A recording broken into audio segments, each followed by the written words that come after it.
करीब 12,000 रुपये प्रति माह कमाने वाला एक युवक वो बेहोशी की हालत में था। अचानक ही उसकी आंखें खुलती हैं। जब आंखें खोलकर देखता है तो वो एक आलीशान कमरे के अंदर था, आलीशान घर के अंदर था। जिस बिस्तर पर वो लेटा हुआ है वो बिस्तर कोई सामान्य नहीं था बल्कि असामान्य था। इससे पहले उसकी ज़िंदगी में ऐसा बिस्तर कभी नहीं आया था। जब उस पर हाथ फेरता है वो मखमली गद्दा देखकर एकदम उसकी आंखें खुल जाती हैं और खुलने के बाद जैसे देखता है उस कमरे के अंदर ऐसी कौन सी वस्तु थी, ऐसी कौन सी चीज़ थी जो दिख नहीं रही थी, बेहद खूबसूरत। लेकिन इससे भी हैरान करने वाली बात ये थी, वहीं पास में ही एक सोफ़ा रखा हुआ है। सोफे पर 3 लड़कियां बैठी हुई हैं, साथ ही एक लड़की जो बिल्कुल फ्रिज के एकदम करीब है। उन लड़कियों को देखने के बाद उसकी आंखें खुली की खुली रह जाती हैं। दरअसल उन लड़कियों ने अंडरगारमेंट्स पहने हुए थे, इसके अलावा कोई कपड़ा उनके तन पर था ही नहीं। वो सोचने पर मजबूर था। उसे ऐसा लग रहा था जैसे कि ये सपना था, लेकिन वो सपना नहीं था बल्कि सच था। ऐसा सच, इतना भयानक सच उसने उस सच की कभी कल्पना नहीं की थी। एक लड़की उसके पास आती है, गिलास में पानी देती है, कुछ गोलियां देती है, कहती है इनको खा लो। वो लड़का ना नुकर भी करता है, लेकिन उसे मजबूरी में वो गोलियां खानी पड़ती हैं। उन गोलियों को खाते ही उसके शरीर में अलग तरह के बदलाव देखने को मिल रहे थे। उसके साथ जो होता है उसने कभी कल्पना नहीं की थी और आज इस बात की गूंज हर अखबार, हर टेलीविज़न के वेब पोर्टल पर गूंज रही है। हर कोई जानना चाहता है कि आखिरकार उन 4 लड़कियों ने उस मजदूर के साथ ऐसा क्यों किया। आज की जो सच्ची घटना मैं आपको सुनाने जा रहा हूँ, ये सच्ची घटना है पंजाब प्रदेश का एक शहर है जालंधर, और उसी शहर का एक इलाका लगता है कपूरथला रोड।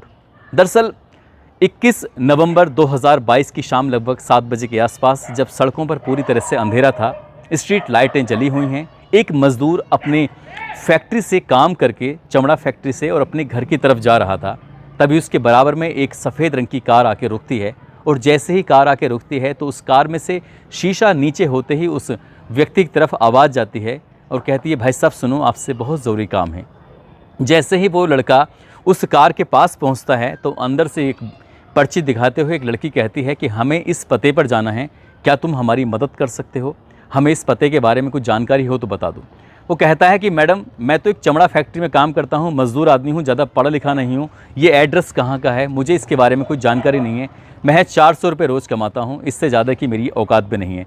जब इस तरह की वो बातें कर रहा था, अपनी बात रख ही रहा था, कि अचानक से उसके चेहरे पर कुछ ठंडी ठंडी वस्तु आकर गिरती है, जिसको इससे पहले कि उस चीज़ को वो समझ पाता, उस केमिकल के, उस चीज़ के बारे में समझ पाता, तब तक वो बेहोश हो चुका था। और बेहोश होने के बाद कुछ देर, यानी कि 7 बजे का ये वाक़या है, लगभग 2 घंटे के बाद, रात के 9 बज चुके थे, तब उसकी आंखें खुलती हैं। और आंखें खुलती हैं एक बड़े से आलीशान घर के कमरे के अंदर। उस कमरे में ऐसी सुख सुविधाओं की हर वस्तु थी, हर चीज़ थी।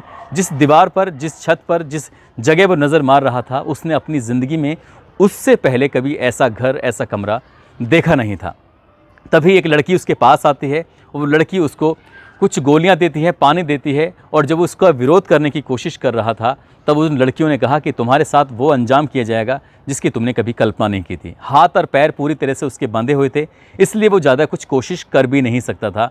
तब मजबूरी में आकर उस व्यक्ति ने, उस लड़के ने, वो शांत पड़ा रहा और उसने अपनी आँखों से देखा उन लड़कियों ने अपने एक एक कपड़ों को अपने तन से अलग करना शुरू कर दिया। जब उनके तन पर महज अंडरगारमेंट्स रहते हैं, तब उन लड़कियों ने वहीं शराब रखी हुई है और शराब को पीना शुरू कर दिया। इससे भी हैरान करने वाली बात यह थी कि किसी भी लड़की की उम्र 20 साल से कम नहीं थी और 24 साल से ज़्यादा नहीं थी। वो लड़कियां आपस में कभी अंग्रेज़ी में बात करती थीं तो कभी पंजाबी में बात करती थीं। वो मज़दूर ये सब समझ नहीं पा रहा था कि आखिरकार उसके साथ क्या हो रहा है। वो जब उसको गोलियां और वो पानी पिलाया गया तो उसे पीते ही उसके शरीर में अलग तरह के बदलाव होने लगे, और जब बदलाव होने लगे उन लड़कियों ने उसके शरीर पर अलग अलग तरीके से ऐसी हरकतें करनी शुरू की जो शायद उस लड़के को बिल्कुल भी अच्छा नहीं लग रहा था। लेकिन जिस तरह से उन लड़कियों ने बारी बारी से, उनमें आपस में कंपटीशन होता है, कंपटीशन कुछ इस तरह से होता है कि बारी बारी से उसके साथ वो रेप करने लगती हैं, बलात्कार करने लगती हैं। जैसे क्या कोई पुरुष किसी महिला का या किसी लड़की का रेप करता है, बलात्कार करता है। वो रो रहा था, गिड़गिड़ा रहा था, कह रहा था कि मैडम तुम मुझे जानते नहीं हो, मैं मज़दूर हूँ, मैं गरीब आदमी हूँ, तुम ये सब क्यों कर रही हो? लेकिन वो चारों की चारों लड़कियाँ हवस की भूखी थीं, अंधी थीं, और शायद उन्हें कुछ भी उस अपनी ख्वाहिशों को पूरी करने के अलावा शायद उन्हें कुछ दिखाई भी नहीं दे रहा था। और धीरे धीरे करके रात के 3 बज जाते हैं। 3 बजे तक उसके साथ वो ऐसे ही घिनौना कृत्य, घिनौना काम कर रही थीं। और जब 3 बज जाते हैं, जिस तरह से वहाँ से किडनैप करके उसका हाथ और पैर बांधकर वो लेके आई थी, ठीक उसी तरह से हाथ और पैर बांधकर उसको उसी जगह के, उसी इलाके के आसपास फेंक देती हैं। अगले दिन वो लड़का सीधा थाने पहुंचता है और थाने जाने के बाद अपनी बात, अपनी परेशानी इससे पहले कि बताने की कोशिश करता, थाने से बाहर ही वो वापस लौट कर आ जाता है, क्योंकि वो गरीब आदमी था। वो ये कहते हुए कि शायद पुलिस इसके खिलाफ़ कोई कार्रवाई करेगी, नहीं करेगी।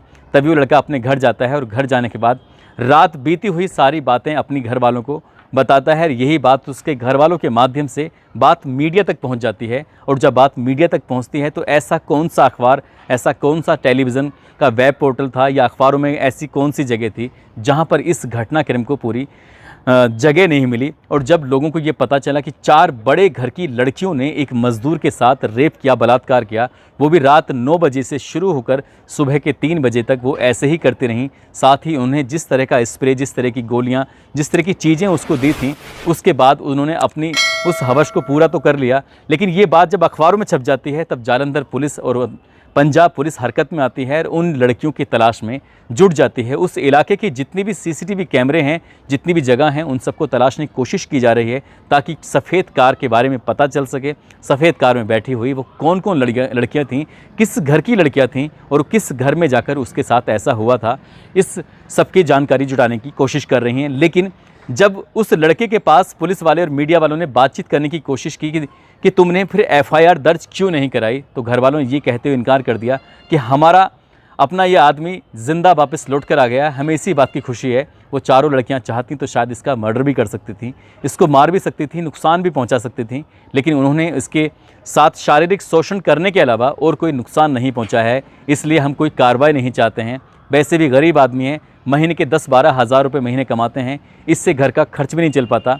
ऐसे में कहाँ पर जाकर केस लड़ेंगे, क्या करेंगे, समझ नहीं पा रहे हैं। लेकिन हर कोई इस बात को जानना चाहता है, जालंधर पुलिस हो या पंजाब पुलिस हो, ये चारों लड़कियां कौन थी, कहां से आई थीं, आखिरकार उन्होंने इसके साथ ऐसी गंदी हरकत क्यों की। क्या ये पहली बार ऐसा हुआ है या वो लड़कियां ऐसे ही रात को सड़कों पर निकलती हैं और किसी भी व्यक्ति को बेहोश करके अपने घर में ले आती हैं। ये बहुत सारे सवाल हैं, बहुत सारे क्वेश्चन हैं हर किसी के दिमाग में, जो कि जानना चाहता है। ठीक वैसे ही जैसे लोगों को इस बात की जानकारी मिली खबरों के माध्यम से, तब लोग इस घटना को लेकर चटकारे भी ले रहे हैं और हैरानी भी कर रहे हैं कि एक तरफ लड़कियों के साथ गंदा काम होता है, एक तरफ लड़कियों को हवस का शिकार बनाकर उनकी हत्या कर दी जाती है। और इस ज़माने में, इस समाज में ऐसी भी लड़कियां हैं जो लड़कों का भी शोषण कर रही हैं। ये बात कितनी सच है और कितनी झूठ है, इसके बारे में जालंधर पुलिस अपनी जांच पड़ताल में जुटी हुई है और उनका दावा है कि जितनी जल्दी हो सकेगा इस सच को दुनिया के सामने रखकर इससे पर्दा ज़रूर उठाया जाएगा।